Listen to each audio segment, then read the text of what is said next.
Assalamualaikum warahmatullahi taala wabarakatuh dan selamat pagi. Kelas matematik tingkatan 3 kita masih lagi belajar bab 1 indeks.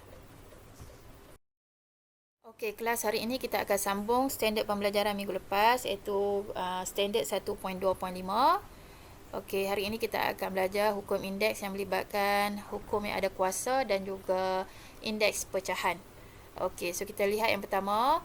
So, apabila kamu melihat indeks yang ada kuasa, iaitu A, MN.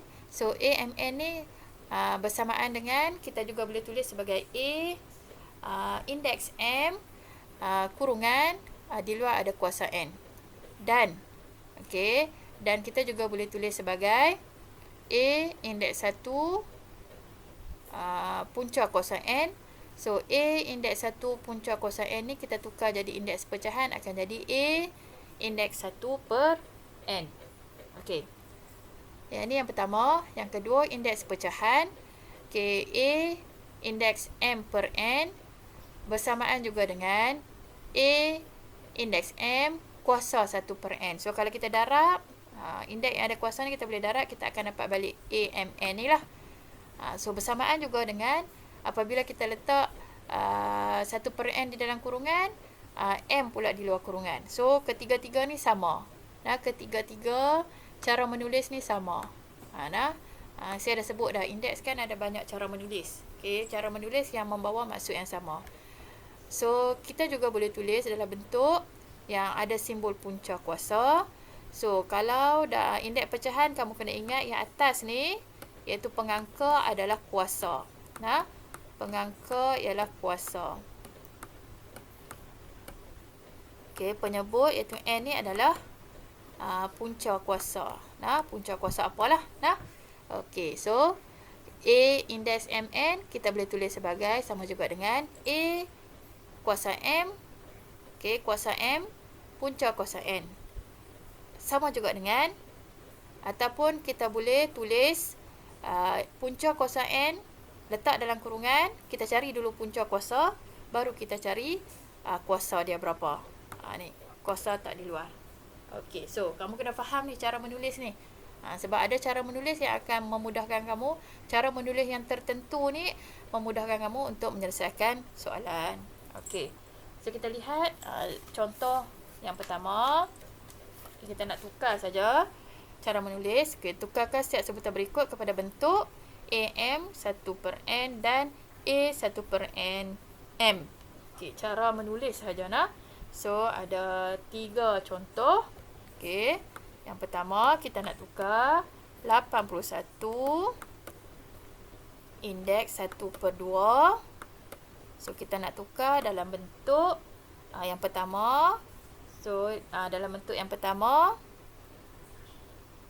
3 per 2 bukan 1 per 2. 3 per 2. So, dalam bentuk yang pertama, kita akan tulis sebagai dalam kurungan. Okey, dalam kurungan 81 indeks 3. 81 indeks 3. 1 per 2 letak di luar. Kenapa 1 per 2? Bila kamu darab, dapat balik 3 per 2. Okey, itu cara yang pertama. Cara yang kedua, okey, kita letak 1 per 2 pula di dalam kurungan. So, luar kurungan akan ada 3. Itu saja. So, setiap soalan ada 2 cara tulis lah. Okey. Yang B pula, 27. Okay, 27 indeks 2 per 3. Okey, cara yang pertama, 27. Okey, 2 kurungan 1 per 3.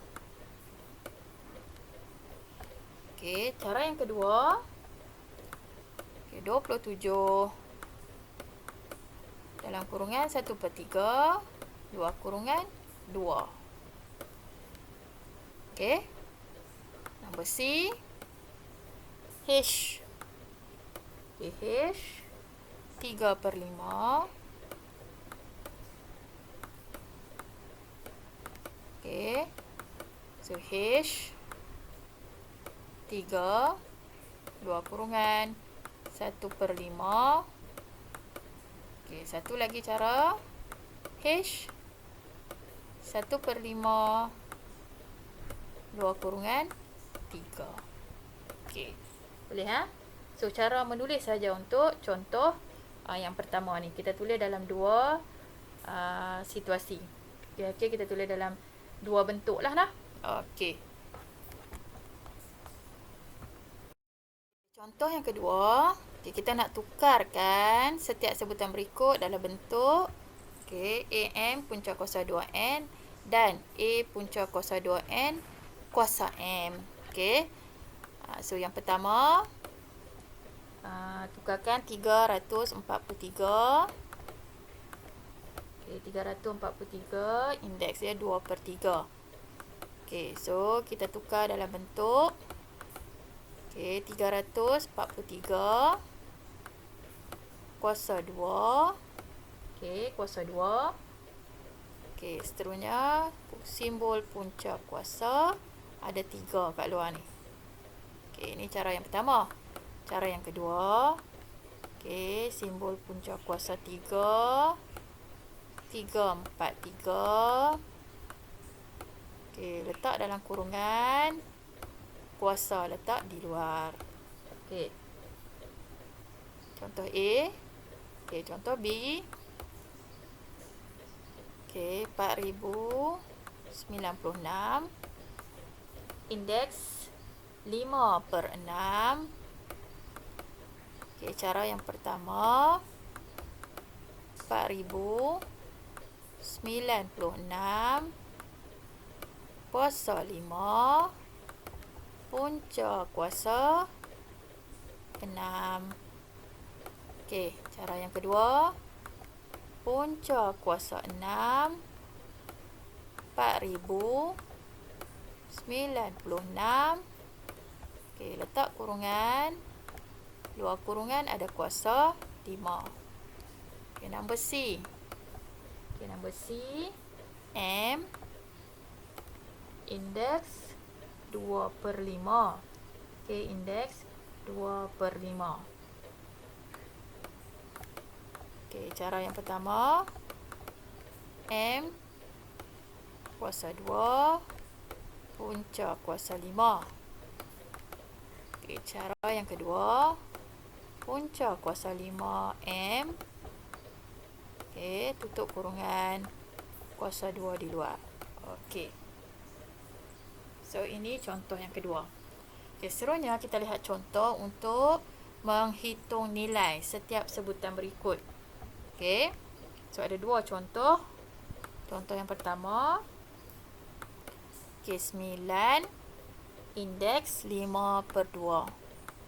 9 indeks 5/2. Cara yang pertama, dia ada dua kaedah. So kamu boleh buat mana-mana kaedah yang kamu rasa mudah lah. Cara yang pertama, so kita cari dulu punca kuasa. Punca kuasa 2 kan. Punca kuasa 2 bagi 9, letak dalam kurungan. Lepas tu baru kita cari kuasa 5. So jawapan kamu akan dapat, punca kuasa 29 berapa? 3 kan. So 3 kuasa dengan 5. So jawapan kamu akan dapat 243. Yang ni cara yang pertama. Atau kamu boleh juga buat cara yang kedua. Kita cari dulu kuasa dia. Yang tak ada kurungan. Cara yang kita tulis tak ada kurungan. So bermakna 9 kuasa 5 punca kuasa 2 kan. So bermakna kamu kena cari 9 kuasa 5 dulu. So nombor tu akan jadi besar lah. So kamu tekanlah kalkulator. 9 kuasa 5 berapa? Kamu tekan kalkulator. 9 kuasa 5 nilai dia adalah 59,000. 59,049. Besar. Sebab kita cari kuasa dulu. Lepas tu baru cari punca kuasa 2. Kan, punca kuasa 2 kita tak tulis lah 2 kan. Simbol saja. So jawapan dia akan dapat sama juga.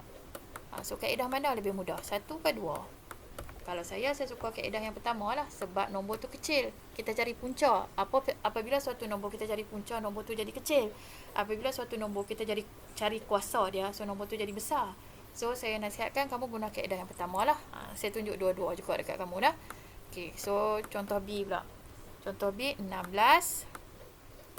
Indeks dia 5/4. Okay. So, sama juga. Saya tunjuk dua-dua kaedah. Yang pertama, kita tulis dalam bentuk kurungan dahulu. Okay, 16. Punca kuasa 4. Okay, kuasa letak di luar. So, kita cari dulu punca kuasa 4 bagi 16. Iaitu 2. Okay, lepas tu 2 kuasa 5. So, jawapan kamu 2 kuasa 5, 32. Kan? Okay. Atau satu lagi kaedah, kita cari kuasa. Cari kuasa dulu. So, nombor akan jadi besar lah. Okay. So, cari kuasa bermakna kita tulis tanpa kurungan lah. Okay. Punca kuasa 4. Okay. 16 kuasa 5. Nampak? 16 kuasa 5 tu. 16 kuasa 5. Kamu bayangkan sendirilah 16 kuasa 5. So, nombor kamu akan jadi besar. Okay. So, satu nilai dia 1,000,000 lah. Okay, 0, 4, 8, 5, 7, 6. 5, 7, 6. Nah. 10, 4, 8, 5, 7, 6. Macam nombor telefon pula. Okay. So, seterusnya baru kamu cari punca kuasa 4 untuk nombor tadi. So, dapatlah 32. So, kamu boleh nilai sendiri kaedah mana yang mudah. Sebab tu kamu kena belajar cara menulis ni. So, saya nasihatkan kamu guna kaedah yang ada kurungan. Kita tulis dalam bentuk kurungan. Kita cari punca kuasa, baru kita cari kuasa. So, nombor tu tak besar. Okey. Okey, seterusnya kita dah habis belajar. So, saya nak kamu cuba buat latihan pengukuhan. Okey, ini soalan yang pertama. Okey, tulis macam tadilah, macam contoh tadi. Okey, tulis dalam dua situasi. Setiap soalan tu kamu kena tulis dalam dua bentuk. Okey.